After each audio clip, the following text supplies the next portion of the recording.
Vendégünk Csurka István, az Új Színház leendő intendánsa. Jó estét kívánok!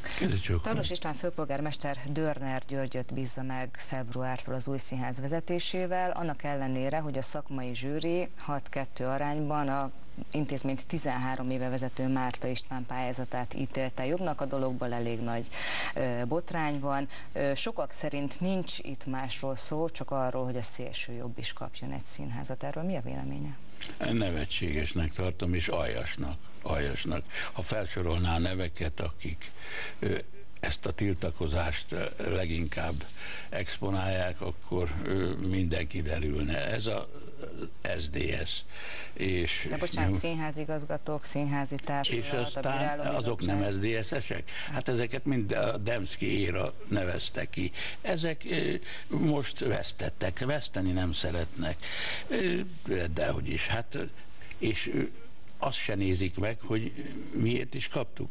A magyar drámáért kaptuk, a magyar irodalomért, a teljesen megváltoztatandó kulturális irányért kaptuk, mert hát ugye mindenütt játszanak, itt ott főleg stúdiókban lenyomják a magyar szerzőket, darabokat. Nekem 20 évig semmit nem játszottak, illetve 2 magánszínház, utoljára most a Karinti magánszínház, előtte pedig a Turaida magánszínház. Kiket akarnak egyébként játszani? Na de hát ne vágjon közben, mert ez aljasság, hogy akinek... Kiket akarnak játszani egyébként az Új Színházba? Tehát mely szerzők műveit akarják? Például az én két drámám közül elsősorban az első, de mind a kettőt.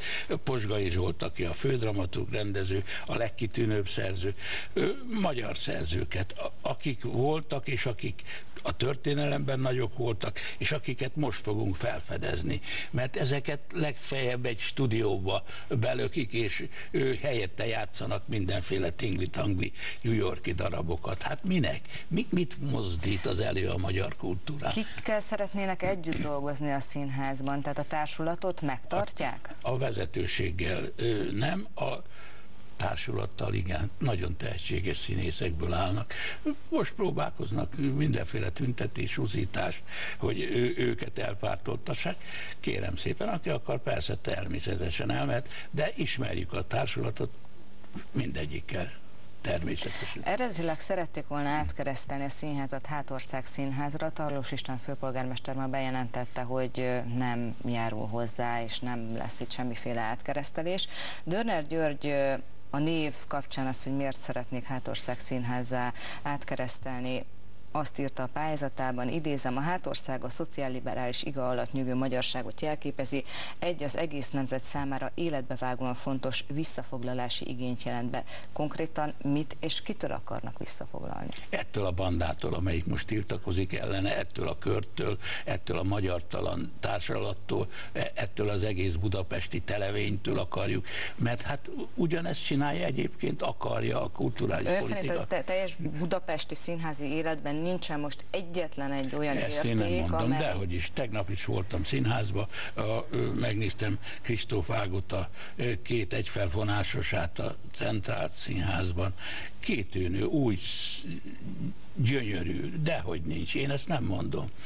De hát végül is elönti az egészet, meg összekeveredik az egész ezzel a New York-i szeméttel, amihez semmi közünk. Nagyon jó előadásokat lehet belőle csinálni, poénkodni, csak a néző nem kap semmit arról, hogy mi van ma, mint ahogy Aeschylosztól hány ezer évvel ezelőtt megkapta, vagy Szofoklésztól a sorsot, a végzetet, az egész történetet, ahogy az egész görög kultúra kifejlődött, ahogy Katona Józseftől megkapta, és mi lett a sorsa, és ahogy a nagy magyar drámaíróktól ezeket végre, ezeknek kell egy áttörő színház. Politikus színházat is szeretnének csinálni, igen, ezt nyilatkozta, Gyurcsányról is szeretne drámát íratni.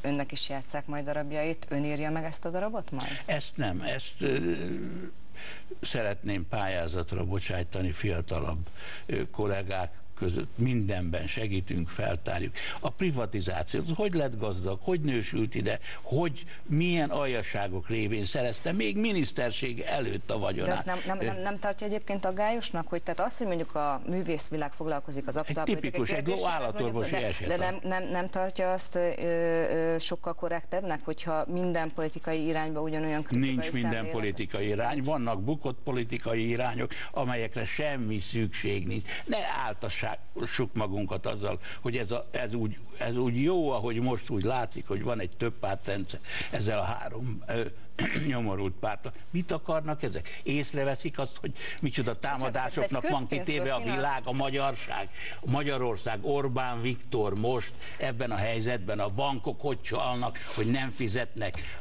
hogy ilyen harc van az országban. Hát most persze könnyű követelni, mikor nincs pénzben, minden el van lopva, de hát micsoda? Miért kell nekem ezzel a nyomorult vacak ellenzékkel törődni? Hát ez vicc. Csurkor, köszönjük szépen, itt volt, és nyilván a nézők is várják, hogy milyen darabok kerülnek majd az önök irányítása alatt a porondra. Köszönöm, hogy itt volt.